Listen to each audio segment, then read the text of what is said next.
Assalamualaikum warahmatullahi wabarakatuh.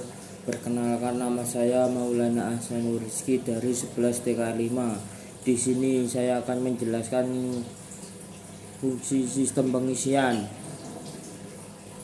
Yang pertama, baterai. Dalam sistem pengisian berfungsi untuk memberikan energi listrik pada sistem pengisian, terutama untuk menghasilkan medan magnet pada rotor koil di dalam alternator pada saat mesin belum hidup.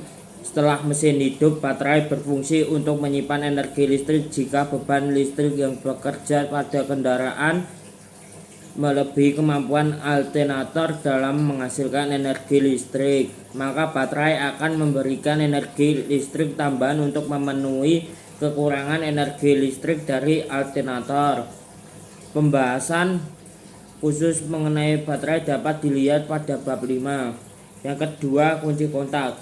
Kunci kontak pada sistem pengisian berfungsi untuk menghidupkan dan mematikan sistem pengisian atau menghubungkan dan memutuskan arus listrik yang masuk ke rotor koil pada alternator. Yang ketiga, alternator.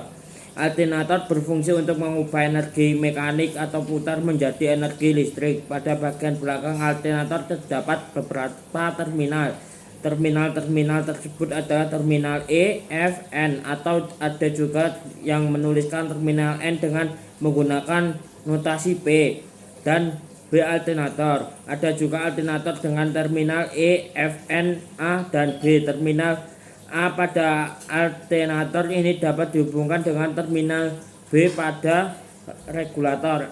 Regulator yang digunakan dalam sistem pengisian konvensional ini adalah regulator model kumparan dan kontak poin untuk mengatur arus yang masuk ke rotor koil sehingga tegangan alternator stabil. Alternator terdiri dari banyak komponen. Komponen pendukung alternator dapat dilihat pada gambar di bawah.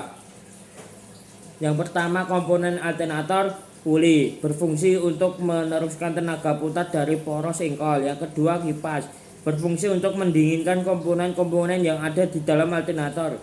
Yang ketiga, spacer, berfungsi untuk memberi jarak antara kipas dan bantalan sehingga kipas tidak menggesek rangka depan. Yang keempat, rangka depan dan belakang, berfungsi untuk mendudukan bantalan depan dan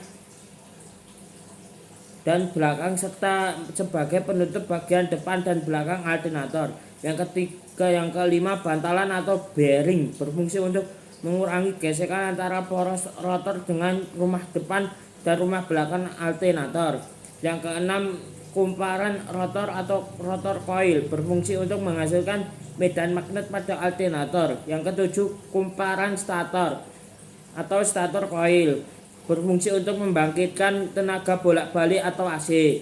Yang ke-8, sikat, berfungsi untuk menghantarkan arus dari terminal alternator F ke kumparan rotor melalui slip ring positif dan menghantarkan arus dari rotor coil ke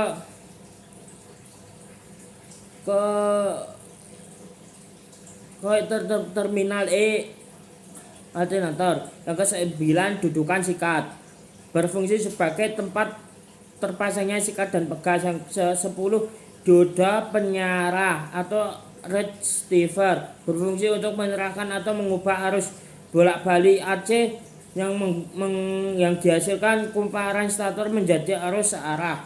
Sekian dari saya. Wassalamualaikum warahmatullahi wabarakatuh.